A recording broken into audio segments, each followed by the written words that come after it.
Are we on? Well, because I want, I'm saying, if we're on, then I don't want to hold back in my creative side. Heard. Yeah. But if we're not on, I'm holding back because it's part of the conversation I think you want. This is warm up. Yeah, Yeah, yeah. yeah. Well, we're on now. We're Okay. here with Sensei Dave. Pronounce your Aloha. last pronounce your last name for me. Quinonez is correct pronunciation. Okay. Is that like I Portuguese? Spanish, Puerto Rican. All right. Hey, well, welcome, Sensei. I know Mm-hmm. you because you took over 510 Judo. Yep. And when Jonah, shout out Jonah, left Texas, it broke my son's heart. Mm. And so we're still training with you there now. And my son loves judo. I love judo. And I'm Chinese martial arts. That's my background. Mm-hmm. However, I've recently gotten into judo jujitsu because we don't do enough floor stuff. Mm. In Tai Chi, Qigong, a lot of these traditional Chinese styles, there's not enough of a relationship with the floor. And too many of my students now are older and are scared of falling. Mm-hmm. And so we can teach balance exercises till the cows come home. Yeah. But are we teaching balance or are we fostering a fear of falling? And so I'd much rather make friends with the floor, learn to be familiar with it, learn how to navigate up and down, and then transmit that to my community. Absolutely. And it's the fear of falling that hinders development of standing tachiwaza. Standing. Tachiwaza, Okay. the standing portion of the judo curriculum, because I can't lend myself as a uke to the person that's trying to develop their throwing techniques, because that innate fear will take over my body in a way that. For those that don't know, uke is kind of like wooden dummy training partner, like the buddy that you toss around. Yeah, there's a relationship between the performer and the person receiving the art. In the same way, if you're on stage, there's a difference between what I would do on stage and what I would listen to or pay attention to as the audience. All right. Well, how about this? For context's sake, you are a judokan. Yes. Black belt, of course. Mm-hmm. Is there I a have lineage? Historical image in my family, somewhat, but not directly through judo. So this goes back to, okay, so how do I know Professor J and how did I start? We moved from Hawaii when I was 5. We lived in the Quonset hut, low rent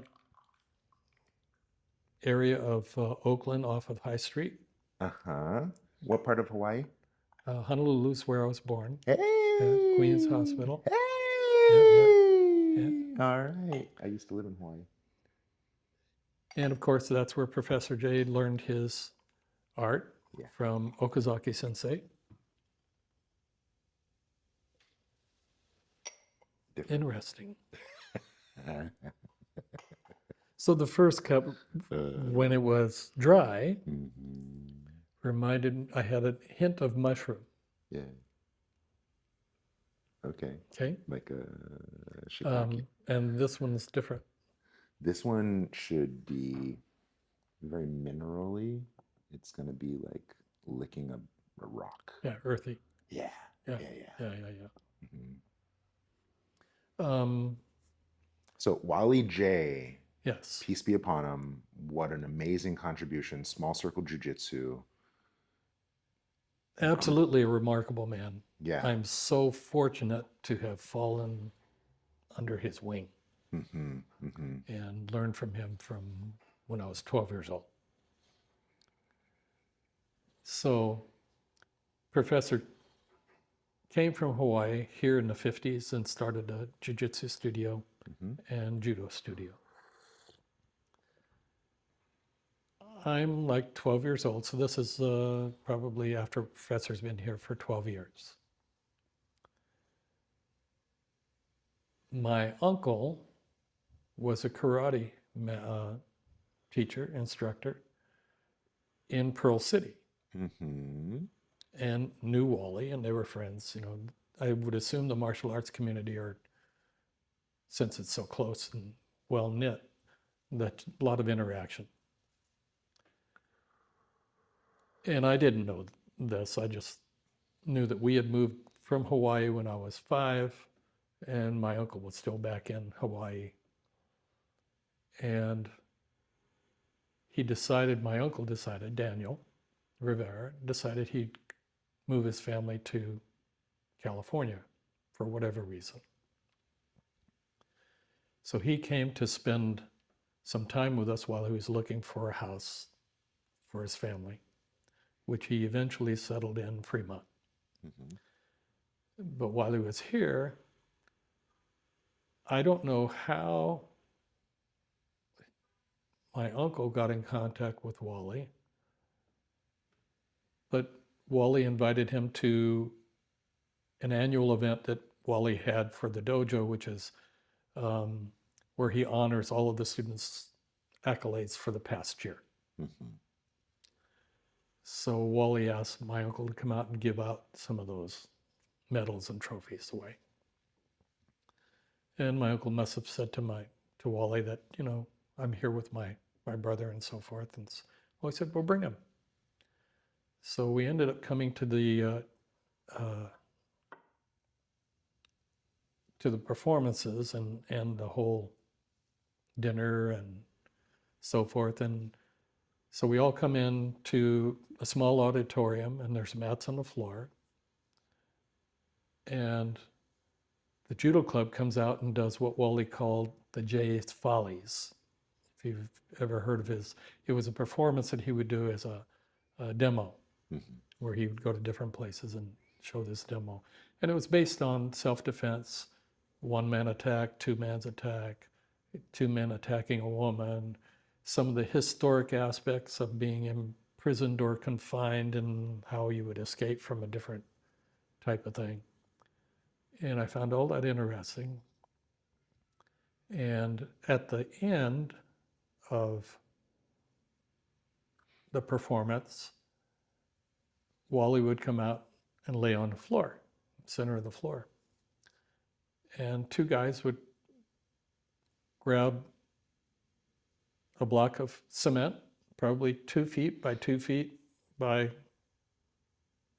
8 or 10 inches, and set it on his abdomen and come out with a 10-pound sledgehammer and proceed to whack on it until the thing would finally break apart.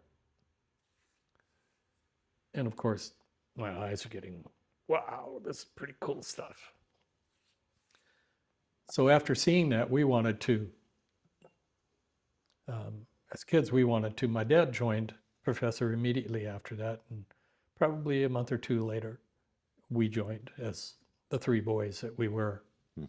At that point, I was 12, my older brother was 14, and my younger brother was 11. And that's back in 1962. Within a year, I won my first tournament. And I don't think it was a year. For some reason, I seem to think it was within about 6 months. So it sort of came natural to me, evidently. And for that matter, came natural to both of my brothers as well.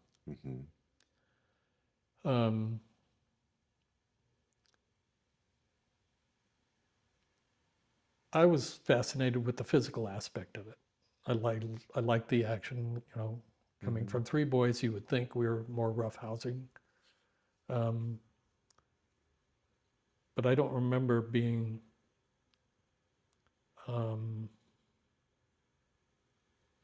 focused on grappling in our family. As a kid, I don't remember that at all, but I do remember once we joined judo, became part of our life. Yeah. And so this was with small circle jiu-jitsu at first then? Well, at this point, it was professor's dojo was called Island Judo Jiu-Jitsu. So he was Okay. already teaching judo there. And in the club, I would notice Wally had already developed a judo team that they had just come back from a trip to New York City, and all the teenagers were talking about how much fun it was, and they were dressed in blazers, had the logo on, you know. Wally treated them quite well.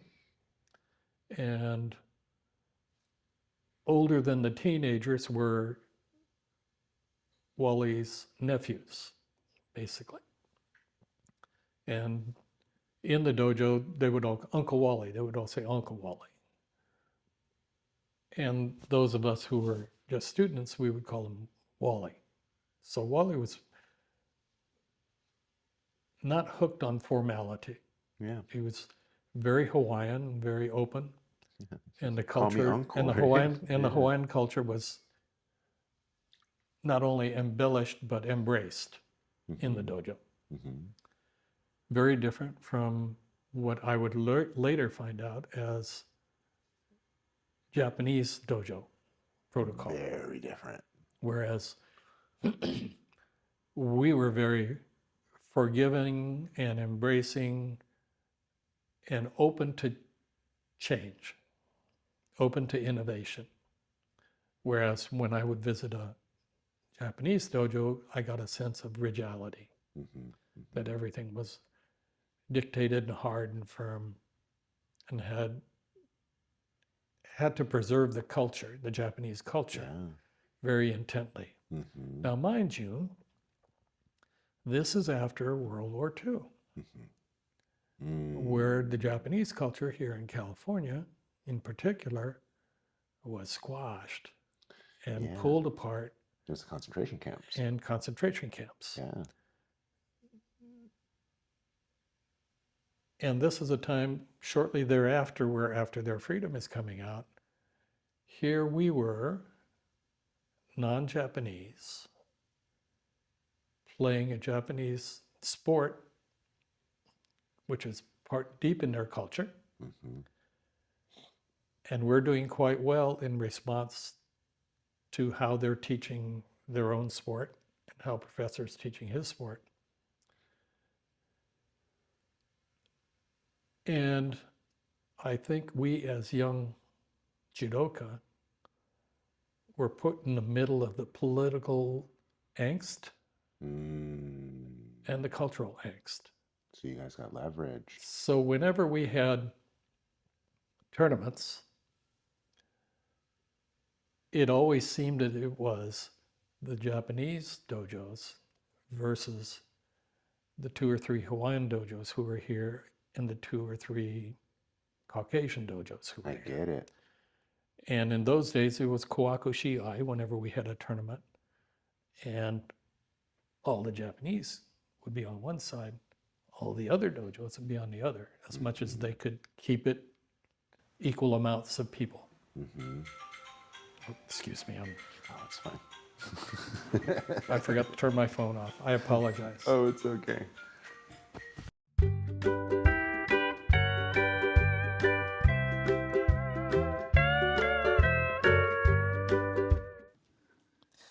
Now, Again, my apologies. no, this is okay, because I think it's so cool, because the way I understand it, there's still these rivalries of modern schools, American schools, international schools versus traditional Japanese schools.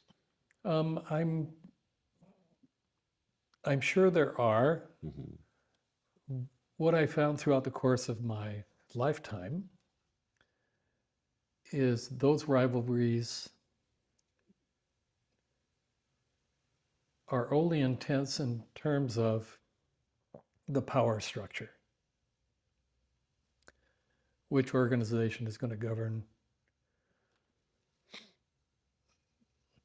the presentation of judo in the United States? Who has the power to promote? Who controls the money from all these organizations coming in, and where's that money directed? And it's usually set apart, as far as the money is concerned, it's usually set apart versus local Mm-hmm. judo versus national and international judo. Because the money's got to go to, we hope, to the kids that are training. We hope to the athletes who are training very seriously so that they can train. And I think the dichotomy of the organizations that we have are addressing all of that. Mm-hmm. However, they're not doing it well together. Again, because of the power of the control of the funds, et cetera, et cetera. Mm-hmm. In terms of promotion, that's always been the biggest issue in terms of I have to be a certain rank before I can promote my student. How far can I promote my student? Only as high as I am, or usually one step below minimal. Makes sense. So it becomes very controlling. Mm-hmm. Now, Gatekeeping. so as each disciple comes up within my system or my school, etc., they tend to be more inclined to lean to my judgment. From my perspective, on the Hawaiian side, is that's unnecessary. Mm-hmm. From what I've seen for the traditional Japanese side, it's absolutely necessary. Mm-hmm. And that's part of the culture, is to keep you leaning towards tradition. Yeah. Now, my tradition is, if I can use the phraseology of Bruce Lee, the tradition of no tradition. Not in the fact that I reject tradition, but I appreciate it for its value in my life and my training, which might be different from your life experience and your training. And the difference, in my opinion, should be relished because it breeds growth as opposed to hard and fast standard Mm-hmm. that never changes. Mm-hmm. Now, I agree. this philosophy of Bruce and Professor J, this was part of what made them great comrades, great friends. Mm. Bruce was unafraid to teach any nationality. Professor, and got this from Okazaki, who was unafraid to teach any nationality back in Hawaii. And that's what Professor J did here. And because of that, their eyes were always open to modification. Mm-hmm. And it's that modification that made Professor J's judo different from Kodokan judo. And it's not different in that it's blasphemous. It's just different in application. Yes, all the techniques are the same. We learned all the same stuff, but our focus on how we applied it was slightly different. And that difference made us highly competitive. Mm-hmm. Because no one else was doing what we are doing. No one else still doesn't do what we did. But we still thrive in the arena because of those differences. Their inability to defend what we do gives us an edge. Mm-hmm. Mm. This is really interesting to me. It makes me think of, I started my martial journey as a kid, but I didn't really choose martial arts until I was living in Hawaii. Mm-hmm. And my teacher, to your point of adapting, I really appreciated how my teacher, Bruce Chu, shout out Bruce, he was teaching me gun stuff, disarming, Mm-hmm. right? And so all of it was for standard gun procedure. But I was like, Yes. Sensei, Sifu, I'm from Richmond. We hold guns like this. It's not the right way to hold it, Mm-hmm. but how do I defend someone holding Yeah. a gun like this? And so when you say the cultural, forces you to modify, Mm-hmm. right, I fully get that. And it's the kind of open heart, open minded nature that allows an art to adapt versus this kind of echo chamber that's all too prevalent in these traditional forums. And traditional arts are dying as a result of, because Mm-hmm. it's not practical or applicable anymore. Think of its perspective. But a lot of the technique is still the same. Mm-hmm. And you would hope that your ability to defend would be more universal, because you can specialize in this way is how I would defend a gun pointed at me in one direction would be somewhat applicable in all directions. Now, Bruce was wise enough to say, I don't worry about getting into I don't want to get into fights anymore. I don't go looking for trouble, because a gun defense is only good within 3 feet. A knife defense is only good within 3 feet. And that gun can arise anywhere. So he recognized that manual self-defense is good between you and I, this close, but 8, 9 feet away, it's not. Yeah. Oh, I can only imagine nowadays with drones. Well, absolutely. Yeah, the range is Absolutely. only. Yeah. And that's part of the change in our culture, right? Mm-hmm. In our fears. Growing up in the 60s, nuclear war was just coming to fruition. And our fears, even as, I wouldn't say as a child was I afraid of nuclear war. I never was, but that's where my naivete comes into play. Mm-hmm. But I remember all the conflict. I remember the political aspect of it coming out, in particular, Mm-hmm. the Cuban Missile Crisis really Was the big motivator for being in control of your environment, being in control of your politics, et cetera, et cetera. And as a person, I had very little control of that. As a country, the only control you have is how big is your stick. Which again gets back to the personal self-defense. Mm-hmm. How big is that staff? If it's a 6-foot staff, I need to be 7 feet away. Or I better be good with my own 6-footer. Or get real close. Or get real close and use a smaller stick. Yeah. Right? It's all applicable. Yeah. It's all relative, but it's not something one considers,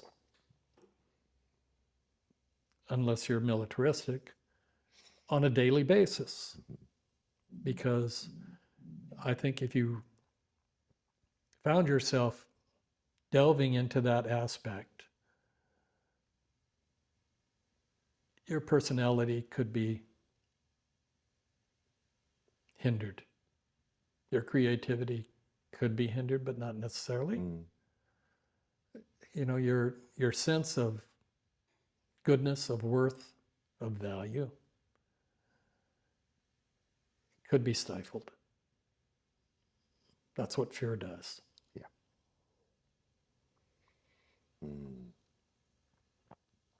And that starts out from the very beginning of the judo lesson. You learn how to fall because we're afraid to fall. Instinctively so, because falling can produce harm. Mm-hmm. Mm-hmm. Mm. That's what I loved about my first judo class. Can you fall? Exactly. Yeah, I didn't get enough falling in my Chinese experience. I did 5 years in a temple. Mm-hmm. I didn't fall once. It was all about balance and how to prop yourself up on one leg and, Mm-hmm. and these lofty acrobatics, but never how to fall. And I had to fill that in through circus arts. Mm. I trained like from a Cirque du Soleil coach. Shout out Jim Donak. And so when I was with you and I was able to do all those tumbles, falls, and rolls, it's because I did some circus training, and I also did some training with the Russians, Mm-hmm. the Sistema guys, and they do all the tumbles, falls, and rolls on the cement. Mm-hmm. And so, Mm-hmm. to have mats, it's like, oh, this is great, Yeah. no problem at all. But I remember when my son was 2, I put him in a Shaolin school. And I chose the school in Castro Valley specifically because they had mats. Mm-hmm. And on the curriculum, it says, tumble, falling, rolling. I was like, great, right? And so put my son in there for a year, and maybe 5 times the crash mat came out, and just for a fraction of the class. Yes. And so it's just not enough. And then for my son, he's rough and tumble, and so learn how to fall. Yeah, figure out your body, because I didn't learn how to fall until now. Mm-hmm. 45 years old. Learn how to fall. It's important.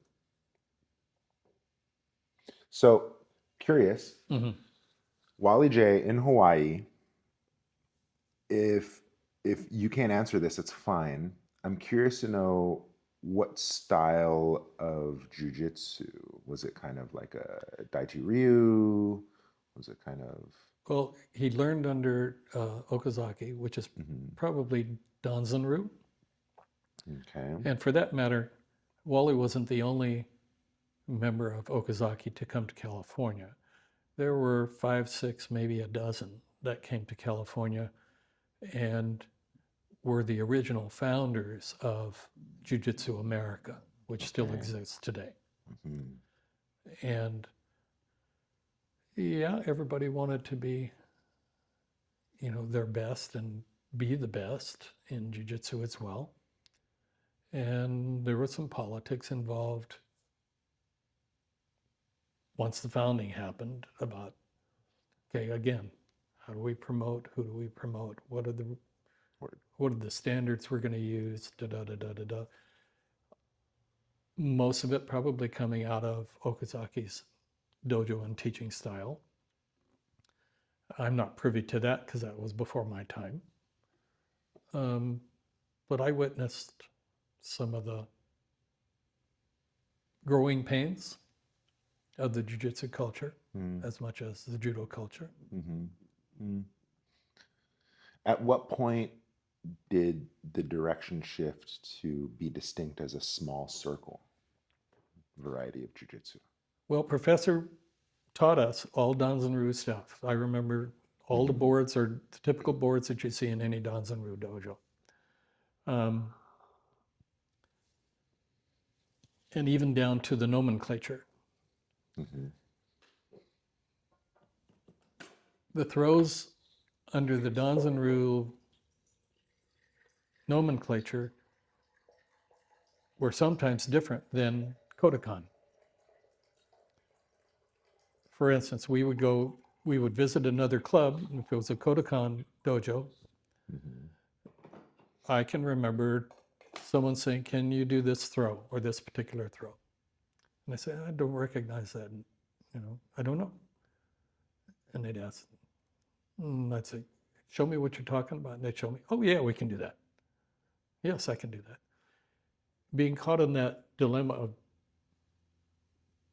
double nomenclature, I eventually got to the point where I said, "I don't want to know what the name is. Just show me what it is. I love doing this stuff. Mm-hmm. But it was too confusing to me as a young man, finding out later in life that I have a dyslexia to boot. I really didn't need to read it to know the nomenclature, Mm-hmm. but I was quite good at doing the physical. Mm-hmm. Mm-hmm. So in light of that, I think I'm sure that I just sort of backed away from the scholastic side of it, that I'm now learning to appreciate the scholastic side, knowing that it was just a language barrier Mm-hmm. Mm. and not a personal barrier. Heard. Hmm. Thank you for that. I have a similar experience in my Tai Chi practice, being in the temple where Tai Chi was originated from. And then I go to Germany and they're like, hey, we have a guest from the inheritor of the temple of the Yeah. Tai Chi, but you have to show us your Peng Lu Ji An. Uses this lofty dogmatic or jargon. Like, I'm sorry, I'm not familiar with that. He's like, you have to know that you're from the birthplace of you don't know. Yes, And yes. I'm pardon, sorry, I'm not familiar with that. And then he shows me, it's like, oh, that. Yeah, I could do that. And he doesn't have the name for Exactly, it. Right? exactly. And my teacher was kind of similar in that. Now that he's older, he's leaning more into the academics and the cultural side of it. But he was a farmer. And he didn't care if you knew what it was called. Can you do it? Yes, That's what he cared about. Yeah. exactly. Yeah, And so, it's almost like Bruce Lee, to tie him back. It's like the finger pointing at the moon, yeah. Don't look at the finger. You miss all the glory. Yes. So forget what it's called. Can you do it? However, now, so you're saying you're leaning more into the academics, the language of it. That part is more fascinating to me now, Mm-hmm. to accept the culture and the language which produced this sport that I love so much. Yeah. Maturation. Okay. Well, how appropriate then. So we're taking this Danzin Ryu Jiu-Jitsu and now it's in America. We have American Jiu-Jitsu now and it's evolving into small circle. At what point did the Chinese medicine get interjected with all the Well, that points? came with Okazaki. So that was already inherent. Okazaki's philosophy was during the week, we break down. We break our bodies down, we work them hard. Once a week, we get together, we do massage. We do the healing art. We need more of that. It goes together. We need more of that. Oh my together. goodness. Yeah. So I've been training Okazaki's style of massage. I've been thinking about starting a massage class at the dojo. Wow, what did I just do?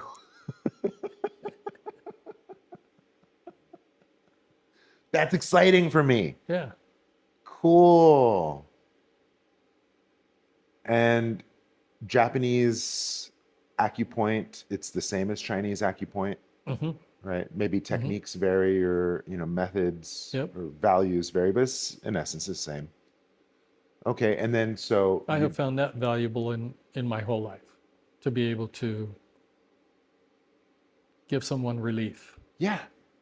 Well, it was such a critical part of my training in that I wanted to learn how to hurt people. I mean, I'm pointing guns like this. So when I got proficient in that, I realized I could break arms, but I couldn't set them.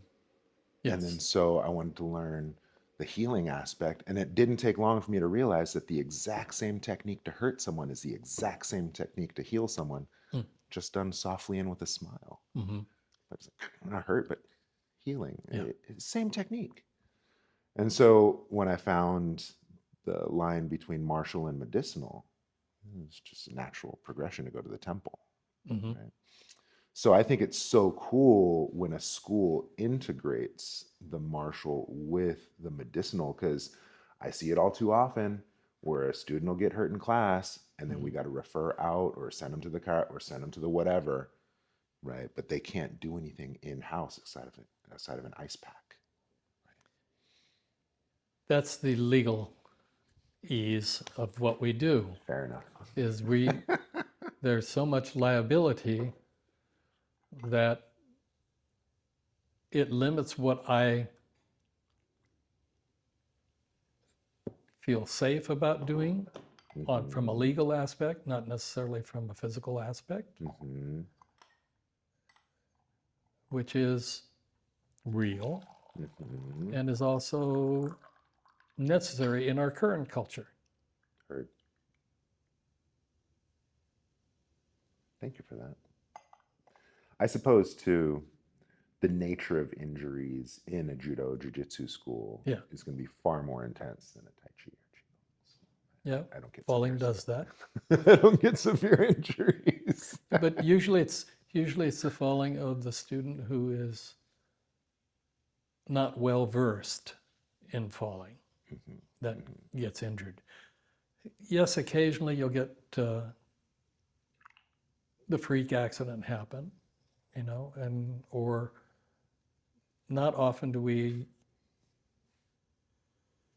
not often in my dojo, in my experience of a dojo, do we promote injury. Do we say, we want to,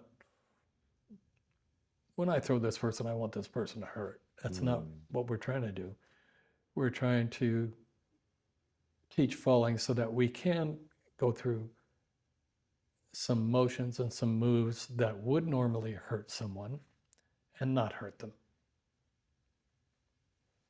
Mm. And as a practitioner, that's my duty. Mm-hmm. And that's a demonstration of skill. Yes. Is to be able to do a technique and to have the wherewithal, the sensitivity, the awareness, whatever it takes to apply something otherwise deadly safely. Mm-hmm. Mm. Can I take this moment to thank you?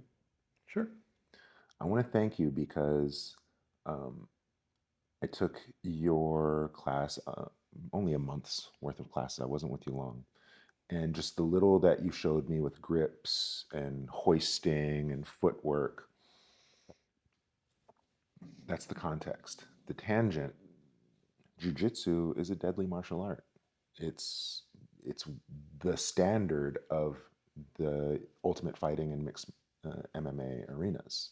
They all know BJJ, and they're all finishing with these moves and choking people out and subduing and potentially breaking limbs. It's a very brutal system the way it's applied in sport. And then you look at judo. My own father during Korean War and Vietnam War, he had to become proficient in these arts to literally hurt and harm people, if not kill them. And Asian people as well. It's my bloodline. And so judo and jujitsu are deadly martial arts capable of very, very massive amounts of harm. And so to bring it back, you showed me in such a gentle way, and you would throw me on the floor in such a gentle way, and your team would execute in such a gentle way.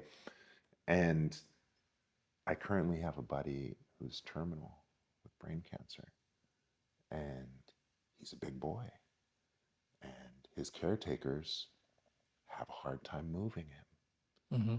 And so, as I'm learning your grips, as I'm learning your hoisting, I'm taking an otherwise deadly martial art and I'm helping my buddy change his bedding Yep. and get into the shower. And I can do it safely, effectively, effortlessly. Oh, I'm big, but because I have this grip and I have this leverage and I have this hip, and so thank you. It was a really long story I just shared right there, but I want to appreciate you for presenting an otherwise deadly art in a very gentle way. You kind of just stirred my memory with your story. So thank you. Well, gentle way is the definition. of jiu-jitsu. Yeah, it's the gentle art, right? Yeah. The gentle method. And it's not only physical, it's about balance. And when you think about balance, it can be in a multitude of directions. A balanced personality, a balanced morality, a balanced philosophy.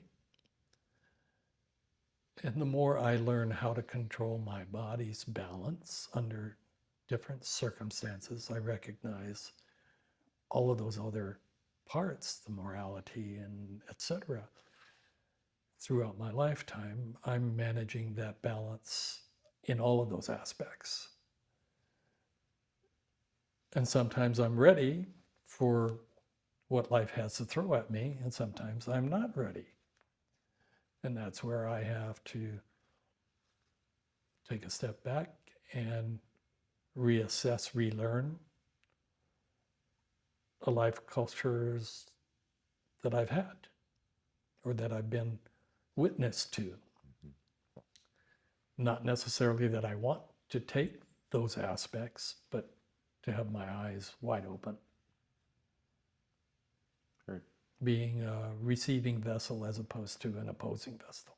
Mm-hmm, mm-hmm.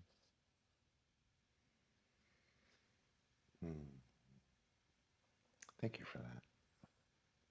I like that conversation of balance showing up in other parts of our life. It's all too easy to think of balance as, oh, just standing on one leg. Or balance as I don't want to fall. But then, you bring up balance in relationships, balance in our values, balance in our practice, balance shows up in a lot of places. And recognizing that balance shifts. Mm-hmm.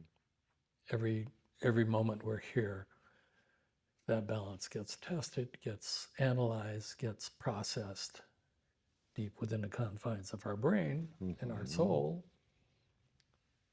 in our spirit, and how we present ourselves thereafter is usually the effect of how balanced we are. And that's beautiful, because then the conversation of balance too also implies a type of stagnancy, right? But you're talking about a dynamic, lively balance. It's constantly pressure tested. Yep. And so therein lies the harmony of maintaining these variables. Mm-hmm. It's a juicy stuff. I hope our viewers find value. This is juicy to me. I love it. So let's go back to Wally J, Yes. Professor, peace be upon him. Prolific contribution to the martial arts, especially here in the Bay Area. So it became small circle versus Danzanryu. That was your original question. Yes. As Professor shared with us what we were doing, and Professor was relatively new to judo as a competitive sport. His first encounter here with the judo community was not very successful. He actually got ridiculed by one of the head members of the cultural Yodanshikai in the area, to the point that he was embarrassed in front of multiple amounts of people that were in the stands at the time. Mm-hmm.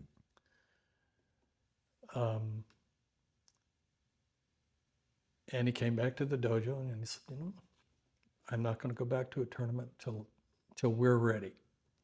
And he started focusing on making us his current class judo ready. Then they started to win. It took about a year. And all of a sudden his style and so forth started working very, very well. And that was probably, I want to say 5 or 6 years before I even met Professor, that this stuff was happening. Again, getting to the Japanese culture versus any other culture was part of that as well, and part of the angst of the Japanese-American turmoil that was existent here. So Professor teaching Danzanryu, and as he's doing his stuff, He's open to improvisation. He's open to change, Great. which was also a philosophy of Okazaki that, if you're not changing, you're stagnant. You're not learning. Mm-hmm. That this is not only a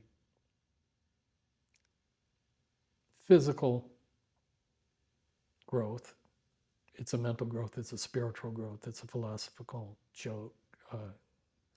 growth. Mm-hmm.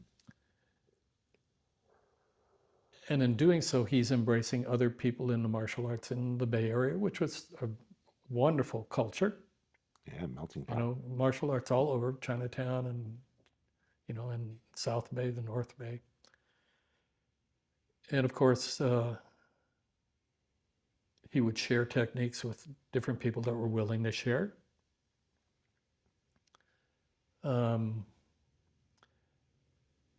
And while he's applying his techniques, he's noticing he's not doing the big grand gestures that was typical Danzanryu, and that he's applying those techniques with shorter and shorter motions. And because of that, it became faster and more efficient. And he focused on what was causing the faster, more efficient methodology from the older standard.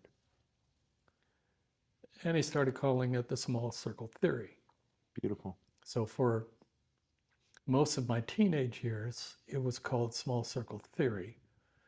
And we were his guinea pigs, in that he would go on doing seminars and experiencing things all over the world. And he'd come back and say, oh, we're not going to do it this way anymore. We're going to do it this way. We're going to call it this. And he would try and make the language applicable to what it was actually doing.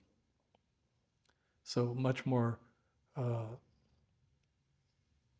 physical language in terms of, oh, that's bent elbow, bent wrist, that he could, if he said that, he knew exactly what the art was supposed to be doing.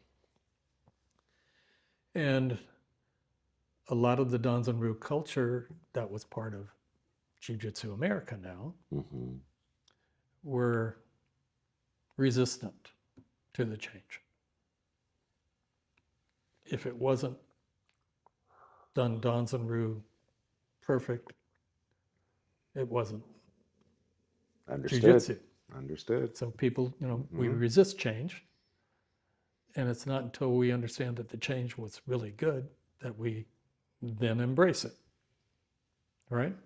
And of course,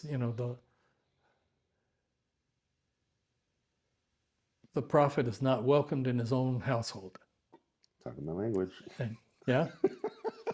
That only person that can see the prophet's words are true and viable are those outside without the blinder of tradition. So he did this probably, from, like I said, probably from, I started hearing it around 14. So after I've been with Professor for about 2 years, I heard small circle theory, small circle theory, small circle theory. And as he's taking his theory around the world, sharing his ideas and his philosophy and his practice, he's coming across these other martial artists that are quite proficient in their homeland, that really are recognizing the beauty of what he's doing and his philosophy about the application of the martial art. And some of these other masters start looking at it and say, Professor, it's not theory anymore. What you're bringing around, I've applied it to my stuff, and it's really helpful. It's really moved me to another level. And they're starting to call him professor. And they're saying, it's not small circle theory, it's small circle jiu-jitsu.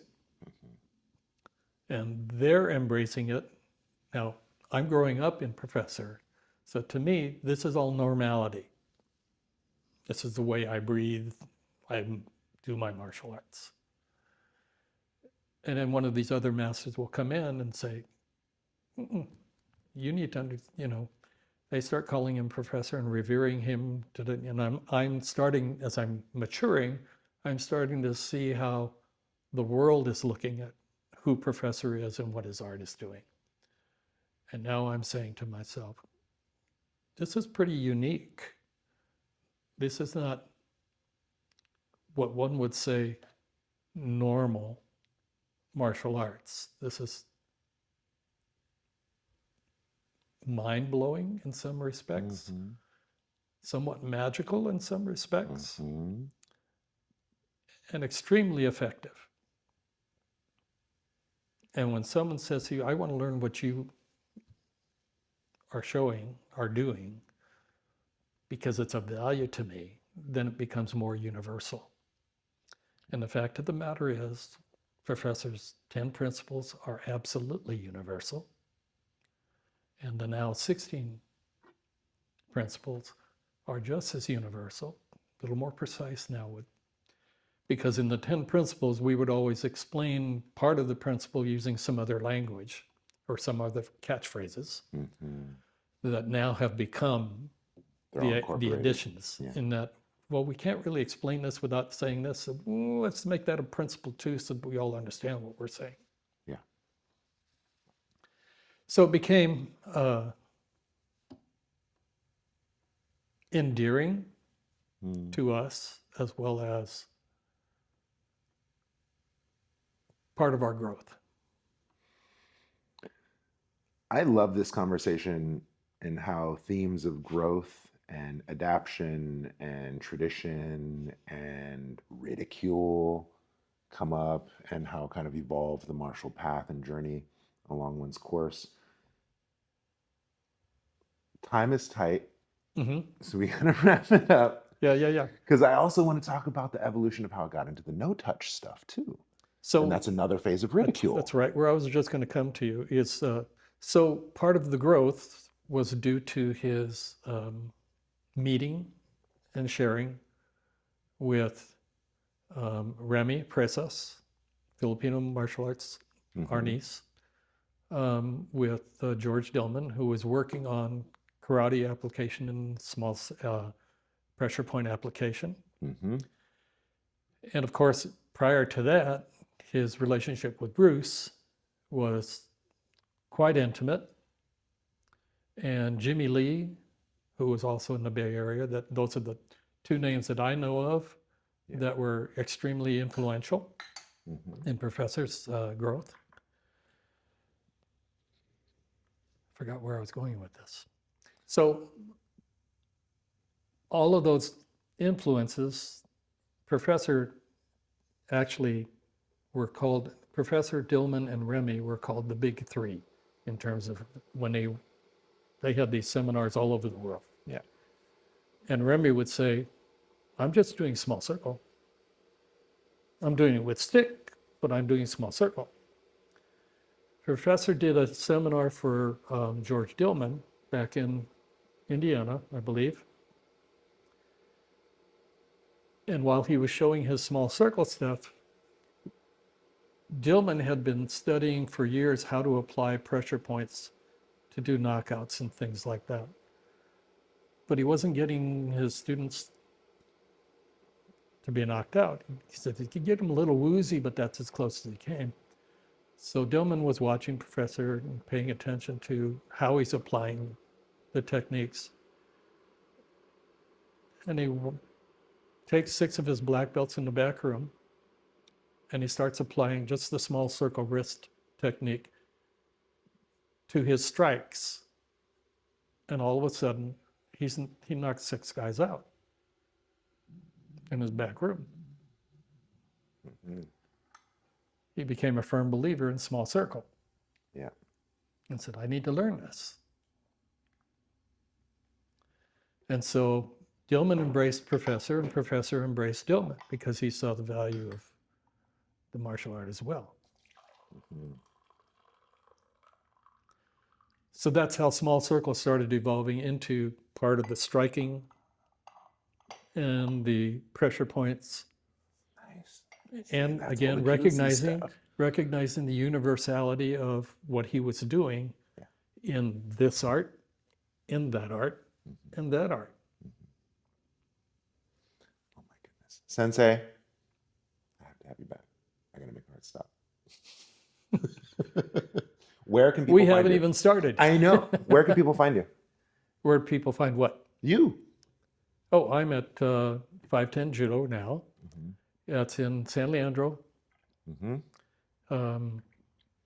My son goes there. It's a great school. 1029 MacArthur Boulevard, San Leandro, California.